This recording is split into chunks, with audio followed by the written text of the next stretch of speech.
les amis, nous allons apprendre au sujet des marabouts. Il faut savoir qu'un marabout, c'est un serviteur et non pas un commandeur. Beaucoup font leur publicité à travers les médias, les radios, ainsi de suite, l'internet, pour essayer de narguer les gens en leur faisant croire une histoire selon laquelle ils sont très puissants, ils commandent ceci, ils font ceci. Il faut savoir, chers amis, que ces gens sont des bandits. En réalité, un guérisseur, comme on l'appelle couramment un marabout, parce qu'en réalité, qu'est-ce qu'on appelle un marabout? Le marabout, c'est l'enseignant du Coran, c'est l'enseignant islamique, mais l'enseignant coranique autant pour moi. Maintenant, on a utilisé ce mot pour qualifier des tradipraticiens. Donc lorsque nous disons marabout ici, entendez, nous ne parlons pas de guide coranique, mais nous parlons tout simplement des tradipraticiens. Bon, très bien.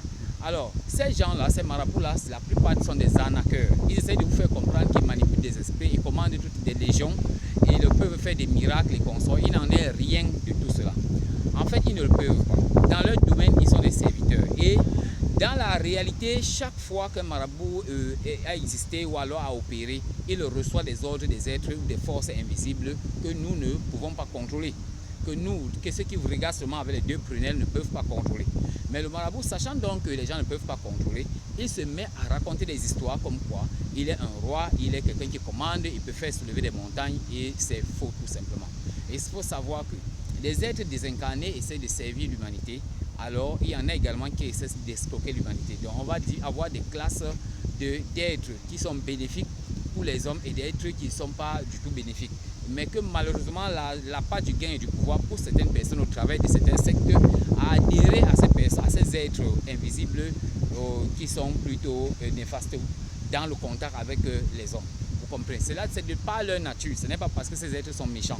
C'est de par leur nature. Ils ne sont pas là pour servir l'humanité, pour être en contact avec l'humanité. Mais ils sont là pour servir l'humanité sans être en contact avec lui. Il y en a donc qui peuvent être en contact avec l'humanité au travers des gens médiums que nous appelons ici chez nous vulgairement les marabouts. Maintenant, quand ces marabouts essaient de vous faire comprendre que eux, ils les commandent, ils peuvent faire ci, ils peuvent faire ça, c'est de l'arnaque tout simplement. C'est de l'arnaque, ils ne les commandent pas. Les vrais marabouts même ont des jours où ils ne peuvent pas faire de la clairvoyance. Ils ont des jours où ils ne peuvent pas sortir de chez eux parce qu'eux-mêmes ils sont à l'étude, parce qu'eux-mêmes doivent travailler sur eux. Maintenant, lorsque vous voyez ces gens qui passent à la télévision, à la radio, ils essaient de montrer aux gens qui sont très puissants, qu'ils vont faire des miracles, ils peuvent faire ceci, rien ne les dépasse, c'est des bandits. Il n'y a pas un médecin qui peut soigner toutes les maladies. Ce n'est pas possible. Ce n'est pas possible. Et déjà même, s'il fallait le faire, il faut devenir déjà tellement sage. Et ces gens n'ont pas le temps pour devenir sages parce qu'ils poursuivaient l'argent. Ils poursuivaient l'argent. Voilà pourquoi ils font des publicités vraiment, tout genre de publicités pour attirer l'attention sur eux. Parce que justement, ce ne sont pas des sages, ce ne sont même pas des marabouts, ce ne sont même pas des guérisseurs, ce sont des bandits tout simplement.